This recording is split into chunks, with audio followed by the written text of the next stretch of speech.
This is Pete Moore on Helo Talks NYC. I have the pleasure of bringing in from Jersey City, entrepreneur, serial entrepreneur, Arnab, Zomo.fit. Welcome to Helo Talks. Thanks, Pete. Appreciate it.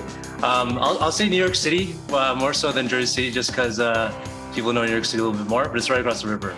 It's up and coming, so it's good for the entrepreneurs in all of us. So, well, good to have you on the show. We've been tracking everything going on the digital side. So maybe talk about how you got into the industry, and then we can kind of back up and talk about some of your other ventures that I find intriguing. Sure. Yeah. So I guess short story in terms of getting into the industry. I love fitness. I work out about 5 days a week. During the pandemic, I found that virtual fitness was just not there. Using the different Peloton technologies out there, Nike Fitness Club, they're pretty cool, but it just felt very lonely to work out during the pandemic. What I saw was really interesting was that local New York City gyms, while this whole city was shut down, they're actually running live Zoom classes to monetize while they're shut down. And I found that to be really interesting. And that was kind of my entry point into helping the fitness industry with my tech bro background. Right. So when you kind of looked at the different options, there's some streaming companies that are out there. We don't need to name them right now that are providing that service. Did you see that there was something lacking and you said, hey, I can optimize this? Or are you an entrepreneur that says, regardless of what someone else is doing, if I'm passionate and I dig deep, I'm going to come up with a better solution? Well, before I started, I actually investigated quite a bit in terms of what works, what doesn't work, and what these gyms are using. There's a reason they're using Zoom over these popular streaming platforms. Zoom is really easy to use. Venmo to take payments is really easy to use. I think the miss or the way that these other streaming companies are structured, you need a computer science background to actually set it up, start streaming, put the whole workflow together. It's not built for fitness. Generally, these streaming companies are built for general kind of use cases, and then you have to use the APIs, string it together, and make it work for your system, which is too much for most fitness professionals. Got it. So when you looked at the industry, we have not been notoriously big spenders on technology, on software, on any kind of new, innovation. So obviously the pandemic, pushed all that demand forward. But in your calls that you've had with potential clients, are they asking the right questions?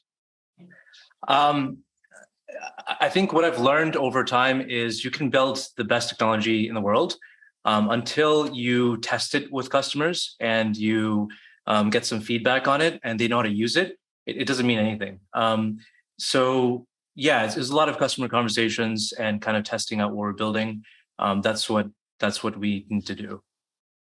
Got it. So, harking back to some of your other ideas, it seemed like, back when you were a child, there was this kind of like inventions coming out of you at the dinner table. So, maybe, give us a few vignettes, if you will, of, kind of what turned you into this idea generator and how it, you felt confident that, hey, I'm going to be an entrepreneur as many times as I feel like it. Yeah, it's a good question. So I never intended to be an entrepreneur. I thought after seeing some of these villainous CEOs with billions of dollars, I just thought it was not very. It was not very appealing for me at that point. But as a kid, I was a fixer. I love fixing things. I would be the kid that's fixing a radio, for example, that was thrown in the trash, take it out of the trash, try to fix it, try to make it anew. And I got into computers early in my life. I was lucky enough to have a computer. And it was pretty, back then it was like a Tandy, it was kind of an early machine, but I was really surprised what you can do with the computer. And I upgraded the machine, I built my own machines. So I was a tinkerer, the kid that loved kind of fixing things and building new things. It was just in my DNA to do that. And then, you obviously worked with, in government. How did you get to that stop on the Obama administration? How were you qualified? Two, what were you actually doing in there? So I'll start with, I was never qualified for that job. I don't think I was. So the way I got it was, I was working as an engineer in Manhattan, and I didn't see my life. I was looking at myself, doing a lot of CAD work, a lot of design work, sitting on a computer. I just didn't see my life turning out that way, like long term. So I saw there was a Senator Obama then running for office, and I had some friends that worked in the campaign. They're like, "Hey, do you want to come out to the middle of Ohio and run a field office and be a field organizer for Senator Obama and try to get him into the presidency, into the White House?" I thought it was a long shot. I didn't think the country was ready for the first Black president, and so I was like, "Hey, let's try it. Let's get out there and try to win some votes." And while I was on the campaign trail, I just learned a lot in terms of talking to voters, talking to people in the campaign. It was a really eye-opening experience for an engineer, a nerdy engineer, to be more social. So it's a pretty interesting experience there. So once he was elected, you were there a selection of job opportunities that you could be rewarded with? No. Most people do not get jobs. Like I'll say 99.9% of people don't get jobs after being a field organizer. So what I did was I hustled. I think one of my things that I do well is a hustle. I'm pretty resilient. And I think after working for the campaign, my mom kind of gave me a challenge. She's like, "What? You're like early 20 something. You're not going to get a job from the president. You're stoned or something. What's going on here? You're not going to get a job from the president. There's no way." So I took that as a challenge, and I just hustled to email everyone that I knew that was in the campaign, that was going to be part of the advance committee, that was going to be either a cabinet official or somehow related to the administration, and just kept emailing them for a couple of weeks. And then I got a call from the White House saying, "Hey, I would love to interview you." And from there, it was just kind of worked out. Got it. So what did you learn from government that the rest of us should know that maybe applies to business? And the reason why I ask is, IRSA, the big organization that, is our umbrella, didn't really have the lobbying dollars to spend and the advocacy to turn the health club and fitness industry and Halo sector into, an essential business. So are there anything that you kind of saw as, maybe you got to rethink the way you lobby? Maybe like there are certain traditional channels or paths that you have to go through, and then what do you think about government in general? Yeah. So my experience in government, working out of the Pentagon and being in the White House often every week, was pretty eye-opening. I didn't realize how small like the White House is and how humbling it is. It's kind of worn out a little bit. But what I learned quickly from government was that there's a lot of, it's a capitalistic government, and the country is very capitalistic, which is great for entrepreneurs and people starting out. It's great opportunity creator. But for IRSA or for associations out there, I think making sure like the dollars win. If you for example the folks that have a lot of lobbying money, they can obviously control what bills kind of get out there. Unfortunately, I think there's a lot of kind of dirty money out there in terms of politics. I think that's not great influence. But in terms of lobbying, it's about getting as many signatures as possible to the Hill and getting a champion on the Hill to back up a bill, and making sure there's some money behind it to incentivize that senator or congressperson to push the bill really hard. They need to have some kind of incentive. And really what it comes down to in terms of politics and money, it's they need to get reelected, and it really comes down to how much money can you raise to get reelected. It's like they're running their own small businesses. So if you can say that, the fitness industry can make, I don't know, let's say the association can put in more money for your campaign, that is a driver for these guys, unfortunately. Money has to be behind whatever bill you push forward. It can't just be for the common good. There's a lot of common good things out there, but the ones that have the most money behind it, those are the ones that get the most attention and are pushed forward. When you sticking on this subject here, during COVID, I listened to a awesome podcast series called Gangster Capitalism. Yeah. And it was about the NRA. Yeah. And they basically had not only did they have money coming from, individuals, $40, $50 a year, but they also had a voting block that basically says, hey, not only are we going to give you money, but we're actually going to show up. So you actually don't need to market to us as a lobbying group, because we're going to basically use that money to get other people to vote the way we want it. is there in your mind, given that you've been in the fitness industry now for a period of time, a way to basically try to get a voting block of healthy people that would be, not only go to a center and say, hey, we need you to sign this, Gym Act, but also we got 40 million registered voters. Like, I feel like nobody talks about the voting base and what those people could potentially be asked to do. Yeah. I mean, I think it's going to come down to the big guys in the industry, like let's say the Pelotons or the 24-hour fitness, et cetera, coming together and lobbying for whatever they're looking for. 40 million signatures. It's not directly correlated. Let's say you pass a bill, you're not going to immediately get 40 million votes. It's not how it works. Sure. It's more variable according to the different platforms that they have. So having the big guys in the industry that have money, have them kind of be the front of it and put them all together in one industry and kind of push hard on a bill or direction. That's going to be very helpful. I don't really know what's going on in terms of on the Hill with lobbying in the fitness industry, but if anyone needs help with that, I'm happy to talk through that. All right, that's great. Yeah, Liz Clark is the head of URSA and a close friend of ours, so we will definitely make that connection. They are moving the industry association from Boston down to DC, and turning more into an advocacy group and not just a trade show. Sure. Organization. Sticking with this for one more minute, you obviously there when, Michelle Obama was, doing the move, getting people off the couch. I think that kind of halted for a period of time when there was a change in the administration. But what's your long-term view on policies that may be able to, have somebody pay for, Zomo live classes, or a health club can get reimbursed, $10 for everyone that does a live class? Or, do you think there's hope for government subsidies, handouts, rewards? Or do you think, let the capitalist environment be capitalist and don't try and use the government as a step tool? Yeah, unfortunately, fitness is still seen as kind of like a luxury item.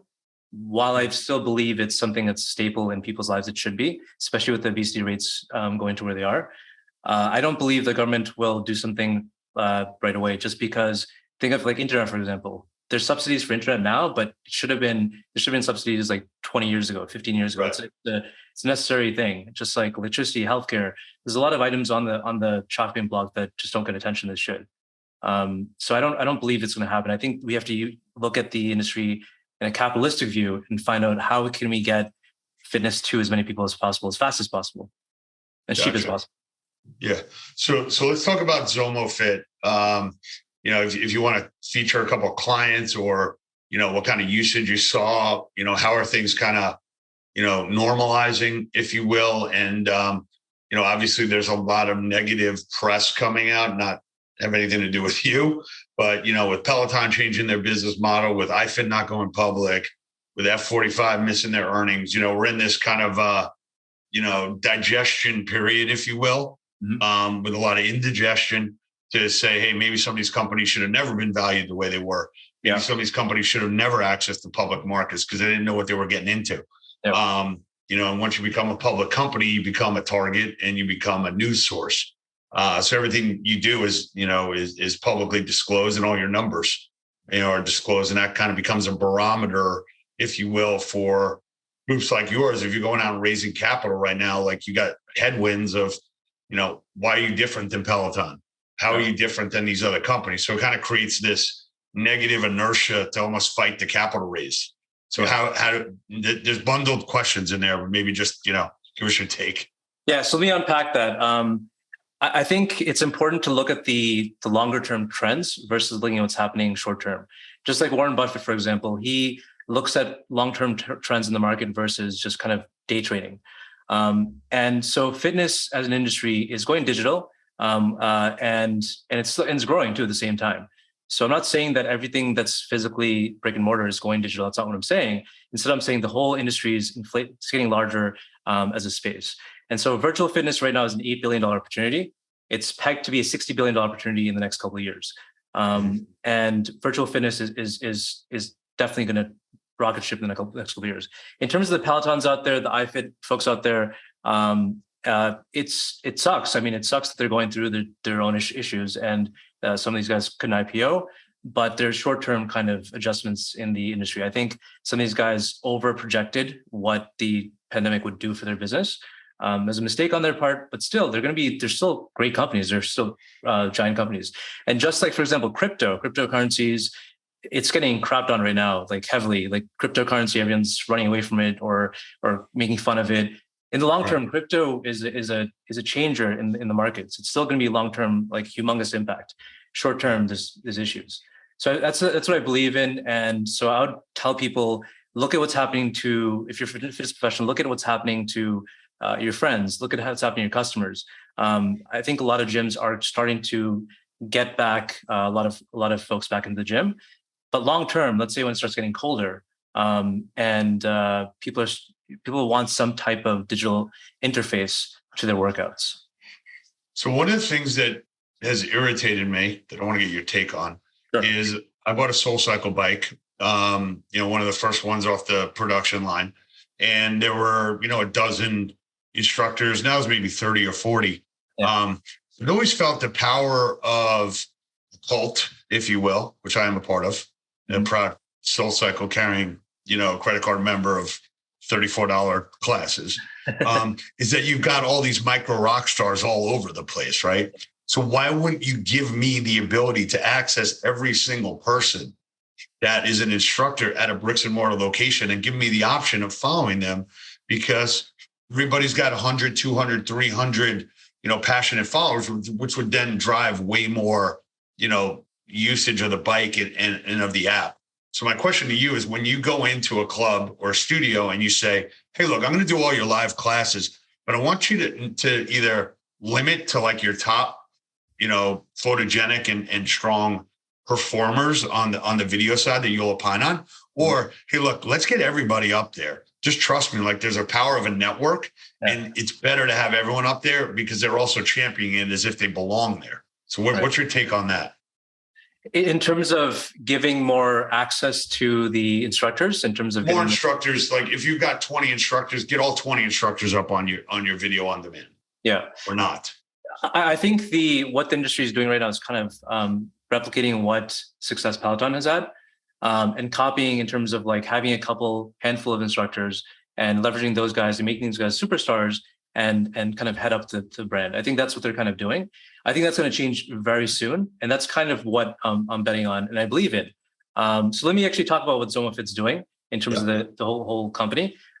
So the pandemic hit, and a lot of fitness creators had to figure out what they're going to do in terms of making money. They had to eat, they had to pay their bills.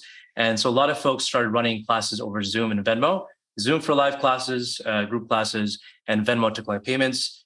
There's a lot of issues with this workflow. There's Zoom bombers. It's not really built for fitness. And Venmo, the creators have to chase after their customers for payments, which kind of sucks. It's not fun, and it's a lot of time wasted. So as a consumer of these Zoom workouts, I love the two-way video, the hyper-personalization. I thought there was a lot of value in that. I thought there could be a better experience for these guys.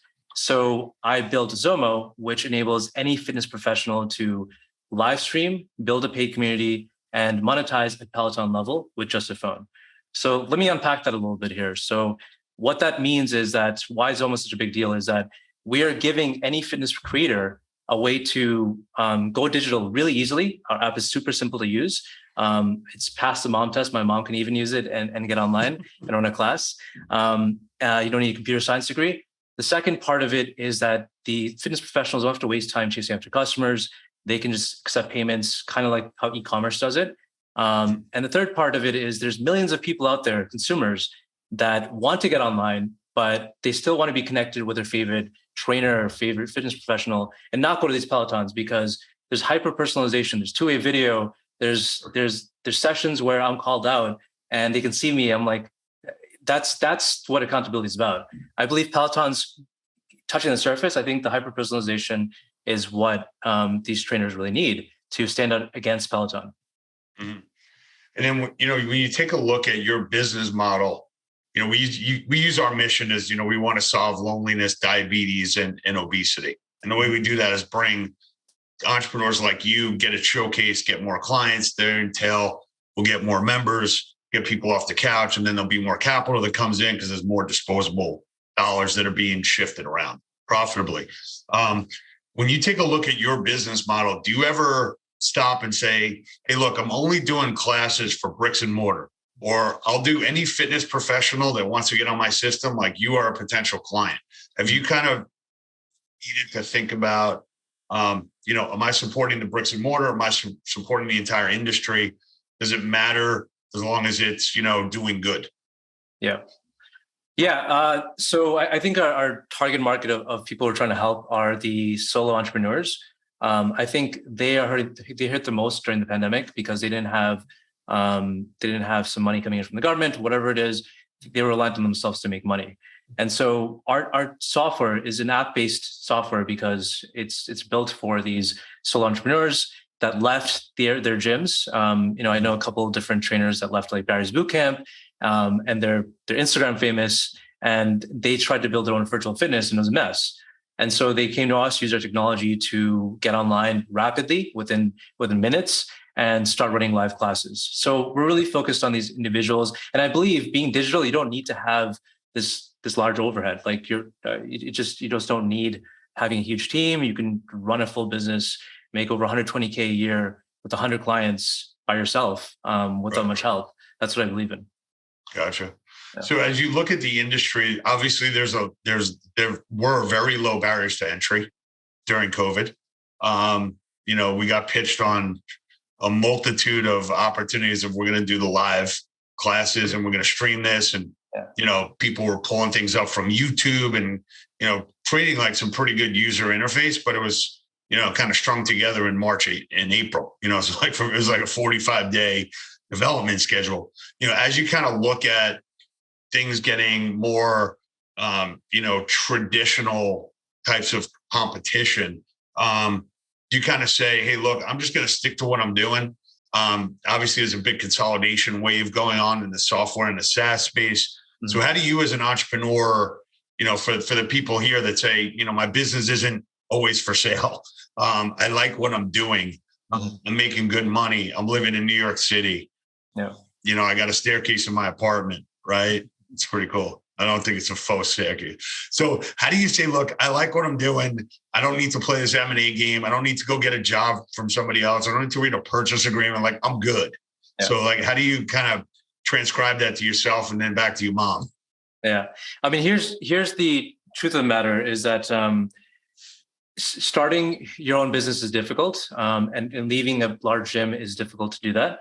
But it's difficult to do on your own. So lowering the barrier to entry into software that actually makes people money, that's the important thing. So one thing that to make clear here is that we're not actually bringing customers to users. Instead, we're offering customers, SMBs, fitness pros, is to be able to tap into existing network of customers. And so instead of saying that you're going fully digital or you're going partially hybrid, I think what we're doing is following in the footsteps of what Shopify's done. For example, what Shopify's done really well is they've been able to help brick and mortar stores get online and sell their stuff, their inventory online, but while also selling stuff locally. They've done that really well. And a lot of these brick and mortar stores are making more money online than they are in person. So I'm not saying replace one or the other. It's just another arm of your business, and you need to adapt with the new coming times. This happens to all industries. Like, for example, car industry, cars, for example, are now becoming electric. The whole industry has to catch up. It's going to be self-driving soon. The whole industry has to catch up. What are we going to do with all the drivers? It's about adapting and evolving to the industry. If you want to stay in person, if that's your thing, makes sense, then go for it. But if you want another revenue stream, as you should have multiple revenue streams, then this is an option for you guys, for fitness pros to try out. That's great. We'll have all the info in the show notes. Given all your experiences, I'm sure you got a litany of quotes, but you got any good business quotes or personal quotes that you want to share with us here? Sure. One thing I'll say before the quote is our big vision is to, the $60 billion opportunity that's going to be virtual fitness in the next couple of years. Our vision here is to become the software that's powering this industry. So that's our ultimate mission here. And in terms of your quotes, I think the quote I live by is by Richard Branson. Let's screw it. Let's do it. He's about not overthinking things and just executing on things. And then from executing on things, you'll learn where you fail and then adapt to it. I think that's a really good quote to live by. Right. All right. Well, I'm glad we connected. Officially welcome to the Halo sector. Good to have your passion, your grit, your perseverance, infused in here. And thanks for helping everybody out. And I'm sure the results will continue to come through. So we will be in touch, and we will see you in person as well. Awesome. Thank you, Pete and David. Take it easy. Thanks, guys.